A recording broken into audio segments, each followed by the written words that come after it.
সংযুক্ত আরব আমিরাতে বিগ টিকেটের হায়ার অ্যান্ড লোয়ার গেম খেলে 1,50,000 দিরহাম জিতেছেন মোহাম্মদ ইলিয়াস নামের এক বাংলাদেশি প্রবাসী। বাংলাদেশি মুদ্রায় এই অর্থের পরিমাণ 50 লাখ টাকারও বেশি। আল আইনে বসবাসরত ইলিয়াস গেমটিতে অসামান্য বুদ্ধিমত্তার পরিচয় দেন।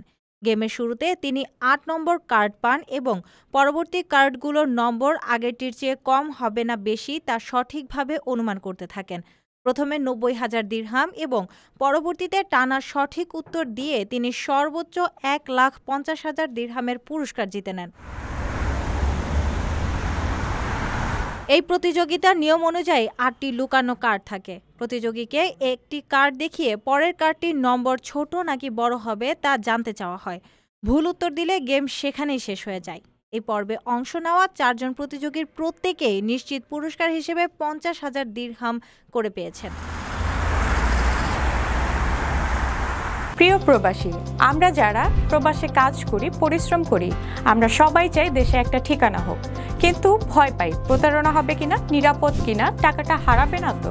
আজ আমি এমন একটা প্রজেক্ট সম্পর্কে বলবো যেটা এই ভয়টা দূর করে দিয়েছে। তার নাম প্রবাসীর সিটি লিমিটেড। প্রবাসীর সিটি বাংলাদেশের প্রথম স্মার্ট শেয়ার ভিত্তিক রিয়েল এস্টেট প্রজেক্ট। মানে আপনি মাত্র 5 লাখ টাকা বিনিয়োগে 1% শেয়ার কিনতে পারবেন আর 5 বছরে পাবেন দ্বিগুণের বেশি হালাল মুনাফা। তাহলে আর অপেক্ষা কেন? এখনই যোগাযোগ করুন স্ক্রিনে দেওয়া নাম্বারে। প্রবাসী সিটি লিমিটেড প্রবাসী হেলিকপ্টারের একটি অঙ্গ প্রতিষ্ঠান।